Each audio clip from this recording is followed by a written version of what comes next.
Hello बच्चों। तो देखते हैं आज जेडब्ल्यू का क्वेश्चन। जेडब्ल्यू मेन का है क्वेश्चन 2024 का। ठीक है, तो हमें फंक्शन दिया हुआ है और इंटरवल दिया हुआ है और मैक्सिमम और मिनिमम वैल्यू निकालनी है इस फंक्शन की और उसका डिफरेंस निकालना है। ठीक है, ऑप्शंस है अपने पास। ठीक है, चलिए तो करते हैं। पहले तो अब मैक्सिमा मिनिमा निकालने के लिए पहला कंडीशन क्या होना चाहिए? पहला कंडीशन होना चाहिए क्या कि क्रिटिकल पॉइंट्स निकालना पड़ेगा। ठीक है, तो क्रिटिकल पॉइंट्स देखते हैं पहले। तो क्रिटिकल पॉइंट के लिए क्या होना चाहिए? क्रिटिकल पॉइंट के लिए एफ डैश एक्स 0 होना चाहिए या अनडिफाइंड होना चाहिए। तो एफ डैश एक्स को 0 करते हैं यहाँ पे, तो एफ डैश एक्स निकालते हैं। एफ डैश एक्स मतलब differentiation of F x.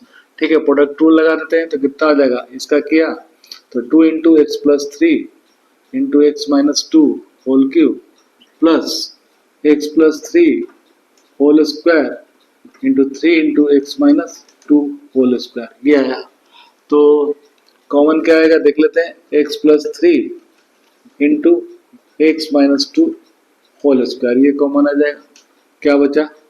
2 into x minus 2 plus 3 into x plus 3, ये बचा अपने पास। ठीक है, ये कितना हुआ?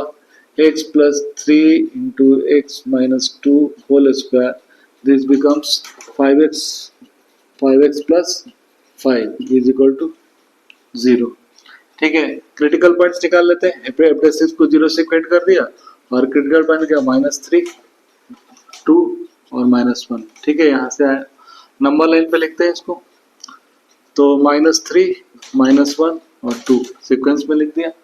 ठीक है, अब हमें एफ डैश एक्स का साइन चेक करना है तो क्या होगा? वेवी कर्व मेथड से देखते हैं, प्लस हो जाएगा। देखिए एक्स माइनस 2 का होल स्क्वायर है तो साइन चेंज नहीं होगा, फिर हो जाएगा माइनस, फिर हो जाएगा प्लस। ठीक है ना।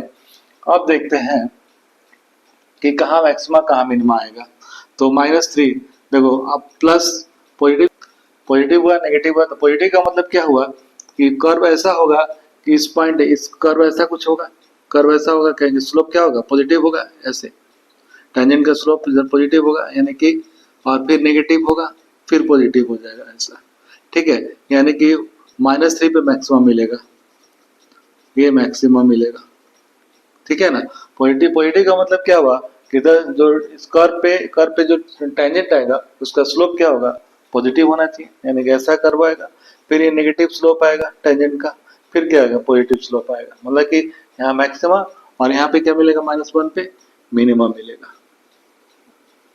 ठीक है, मिनिमम मिलेगा। और फिर क्या दिया हुआ? -4 और -4 और ये इंटरवल दिया हुआ -4 to 4। ठीक है, तो -4 मान लेते हैं यहाँ पे। -4 पे वैल्यू चेक कर लेते हैं कहीं 0 तो नहीं हो रहा है ना। तो -4 पे 0 नहीं हो रहा है। ठीक है, यानी कि -4 थोड़ा इधर है। ठीक है, आप देखते हैं -4 -3 -1 और 4। ठीक है, इतने पॉइंट्स हैं जहाँ जहाँ देखो, यहाँ मैक्सिमम मिल रहा है, यहाँ मिनिमम मिल रहा है, यहाँ भी मिनिमम वैल्यू मिल सकती है, यहाँ भी मैक्सिमम वैल्यू मिल सकती है। तो अब चेक कर लेते हैं कि हर पॉइंट पे -4 पे क्या होगा, -3 पे सब पे वैल्यू चेक कर लेते हैं। तो -4 पे वैल्यू कितनी मिलेगी ये देख लेते हैं। कितना हो जाएगा? ये 1 हो जाएगा और ये देगा आपको -6/3 मतलब कि -216 हो जाएगा। 36 इंटू 6 -216 और ये हो जाएगा कितना? -3 पे वैल्यू क्या हो जाएगी? -3 पे वैल्यू 0 हो रही है, -3 पे स्लोप 0 हो रहा है, मतलब कर्व कुछ ऐसा नहीं होगा।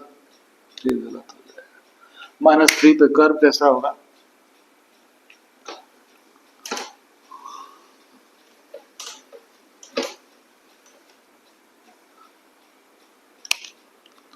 तो हमने एफ डैश एक्स को 0 से इक्वेट किया तो क्रिटिकल पॉइंट्स -3 2 और -1 आ गया। ठीक है ना, यानी कि एक नंबर लाइन पर रखते हैं सीक्वेंस में -3 -1 और 2। ठीक है, और एक इंटरवल -4 से 4 दिया हुआ था, -4 और 4 रख दिया। ठीक है, अब देखो अब क्या हो रहा है कि अब 2 sign change F dash X का साइन चेक कर लेते हैं। क्या हो जाएगा? 2 के जस्ट बाद 2 के जस्ट पहले साइन चेंज नहीं होगा, प्लस है तो प्लस होगा और इस यहाँ पे फिर माइनस से फिर प्लस हो जाएगा, वेवी कर्व मेथड। ठीक है ना। आप देखो, आप -4 इस क्रिटिकल पॉइंट नहीं है, ये इंटरवल का है इसलिए मैंने 4 रखा है इधर और -4 इधर होगा। अब देखो अब कैसा होगा? मैक्सिमम मिनिमा कहाँ मिलेगा? तो प्लस से माइनस हो रहा है यहाँ पे, प्लस से माइनस हो रहा है, यानी कि यहाँ पे क्या हो रहा है, मैक्सिमम मिलेगा, और माइनस से प्लस हो रहा है तो यहाँ में -1 पे क्या मिलेगा, मिनिमम मिलेगा। ठीक है ना। तो f'(x) से आप f'(x) पे क्या होगा आपका, -3 पे f'(x) 0 होगा, है ना, -1 पे भी 0 हो जाएगा। ठीक है, तो कुछ कर्व कैसा मिलेगा, कुछ फंक्शन जो होगा -3 पे फंक्शन की वैल्यू 0 आ रही है, मतलब कुछ ऐसा कर्व होगा। ठीक है ना, -1 पे मिनिमम मिलेगा, फिर इंक्रीज करता जाएगा। देखो जस्ट पहले स्लोप टेंजेंट जो ड्रॉ करोगे उसका स्लोप पॉजिटिव आएगा, फिर इसके जस्ट बाद स्लोप क्या आएगा, टेंजेंट का स्लोप नेगेटिव आएगा। ठीक है, तो प्लस से माइनस हो रहा है, नेगेटिव प्लस से माइनस का मतलब कि f'(x) साइन चेंज हो रहा है, f'(x) पॉजिटिव होगा इधर, यानी कि टेंजेंट का स्लोप पॉजिटिव होगा, और -3 के बाद टेंजेंट का स्लोप नेगेटिव होगा, यानी कि प्लस से माइनस हो रहा है, तो यहाँ पे मैक्सिमम मिलेगा। देखो फिर यहाँ पे क्या होगा, माइनस से प्लस हो रहा है देखो टेंजेंट का, तो यहाँ पे मिनिमम मिलेगा। ठीक है, तो आप चेक कर लेते हैं कि सब हर पर्टिकुलर -4, -3, -1 और 4 पे वैल्यू क्या मिल रही है। ठीक है ना, और उसमें कंपेयर कर लेंगे कि कौन सा मैक्सिमा और कौन सा मिनिमा है। ठीक है ना, तो देखो -4 पे वैल्यू क्या मिलेगी, -4 पे मिलेगी वैल्यू, ये हो गया 1 और ये हो जाएगा -6, यानी -6 का पावर 3 हो गया, माइनस 36 इंटू 6 यानी -216 हो जाएगा। ठीक है ना, फिर आ जाएगा आपका f(-3) है तो 0 ही हो गया। ठीक है, f(-1) क्या हो जाएगा, f(-1) चेक कर लो तो, और -1010 हो जाएगा, 108 हो जाएगा, -108, -1 27 और f(4) की वैल्यू कितनी हो जाएगी, f(4) की वैल्यू आ जाएगी कितनी, 7 स्क्वायर इंटू 2 क्यूब, तो 49 इंटू 8 यानी कि हो जाएगा 7 और 40, 392 आ जाएगा। ठीक है ना, यानी देखो आप मैक्सिमम वैल्यू आ गई 392 और मिनिमम वैल्यू -216, यानी कैपिटल M की वैल्यू जो आई, M की वैल्यू क्या हो जाएगी, 392 प्लस 216 यानी कि 608, ये वैल्यू आ जाएगी। ठीक है, तो 608 इज द रिक्वायर्ड आंसर, ये हो जाएगा।